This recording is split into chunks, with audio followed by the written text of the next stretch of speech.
Japan में भूकंप के तेज झटके लोगों ने महसूस किए हैं। होक्काइडो द्वीप में जोरदार भूकंप आया है। रिक्टर स्केल पर इसकी तीव्रता 5.7 मापी गई है। भूकंप आया है जापान में और होक्काइडो में भूकंप के झटके लोगों ने महसूस किए हैं। तीव्रता इसकी 5.7 मापी गई है। तो जापान की धरती भूकंप से हिली।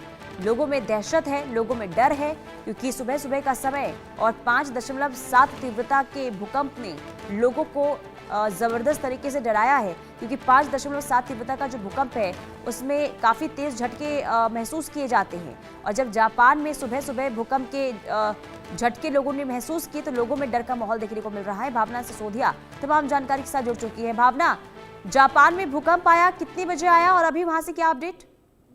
जी मैं आपको बता दूं, आज सुबह सुबह जापान में जो है भूकंप के झटके महसूस किए गए हैं। होक्काइडो द्वीप में जो है भूकंप के झटके महसूस किए गए। रेक्टर स्केल की बात की जाए तो 5.7 की जो है इसकी तीव्रता रही है, जिसके वजह से ये भूकंप के झटके जो है वो पूरी तरीके से महसूस किए गए। देखा गया था पहले भी जब जापान में भूकंप आया तो कहीं ना कहीं तबाही की तस्वीरें सामने आई थी, लेकिन अगर फिलहाल अभी तक की बात की जाए तो फिलहाल अभी इस तरीके का कोई भी मंजर सामने नहीं आया है। लेकिन ये कहा जा सकता है कि भूकंप की तीव्रता इतनी तेज थी कि सुबह सुबह आने वाला ये भूकंप कहीं ना कहीं जापान के लोगों को महसूस जरूर हुआ। और भूकंप महसूस होने के बाद लोगों के अंदर एक दहशत भी देखने को मिल रही है। जब भूकंप के झटके महसूस किए गए तो लोग अपना घर छोड़कर बाहर खुले मैदान में आ गए, सुरक्षित स्थानों पर आ गए। कहीं ना कहीं देखा जाए तो इतनी तेज रेक्टर स्पीड पर जो भूकंप के झटके महसूस किए गए हैं, इसकी वजह से अब जापान के लोगों के अंदर जो है डर का माहौल भी देखने को मिल रहा है। भावना, इस भूकंप का एपिसेंटर कहां पर था? जी देखिए, मैं आपको बता दूं, होक्काइडो द्वीप जो है वहां पे इसका जो है एपी सेंटर बताया जा रहा है। जापान में ही जो है भूकंप के झटके महसूस किए गए हैं, जिनकी तीव्रता 5.7 बताई जा रही है। भावना, क्या अभी वहां से किसी भी तरीके से नुकसान की भी खबर मिल रही है क्या? क्योंकि देखिए जो तीव्रता थी वो 5.7 है, जिसमें देखिए भूकंप के झटके काफी तेज लोग महसूस करते हैं। ऐसे में क्या किसी भी तरीके से जनहानि या फिर किसी भी तरीके से कोई भी हानि की खबर सामने आ रही है क्या?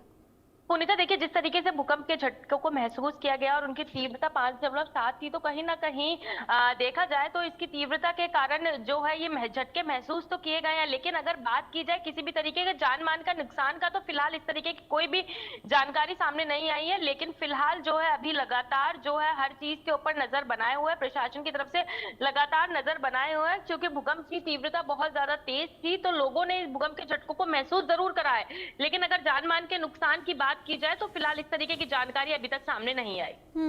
भावना, देखिए भूकंप जापान में इससे पहले भी आया है और हमने देखा है कि जब तीव्रता ज्यादा होती है तो जापान में नुकसान भी काफी ज्यादा होता है। जापान में सबसे ज्यादा कौन सा ऐसा इलाका है जो काफी संवेदनशील माना जाता है और वहां पर बार बार भूकंप के झटके क्यों आ रहे हैं? क्या विशेषज्ञों का कहना है इस पर, क्या है उनकी राय?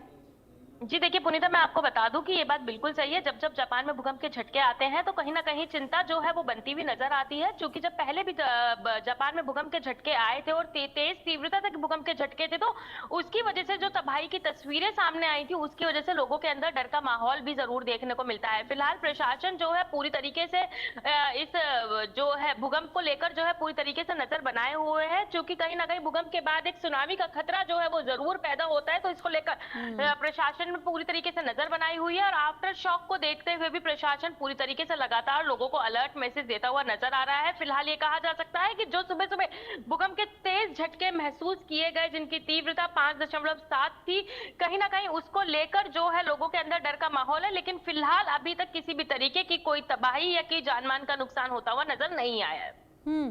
तो क्या लोगों ने वहां पर आफ्टर शॉक्स भी महसूस किए हैं क्या, भावना? जी देखिए, अब जब ही सुबह भूकंप के झटके महसूस किए गए थे उसके बाद अभी तक किसी भी तरीके का आफ्टर शॉक महसूस नहीं किया गया है। लेकिन अनुमान जापान जैसे एरिया में जो है कहीं ना कहीं, क्योंकि समुद्र पास होने के कारण आफ्टर शॉक की संभावना जो है वो ज्यादा बनी रहती है, तो उसको ध्यान में रखते हुए प्रशासन भी लगातार अलर्ट मोड पे है। तो वहीं दूसरी तरफ लोगों के अंदर भी एक डर का माहौल देखने को मिल रहा है। लेकिन लोग खुद को, जब ये भूकंप के झटके महसूस किए गए थे तो खुद को लोगों ने सुरक्षित स्थान पर ले गए थे, खुले मैदानों में चले गए थे, जिसकी वजह से किसी भी तरीके का कोई नुकसान नहीं हुआ। ठीक है भावना, बहुत शुक्रिया तमाम जानकारी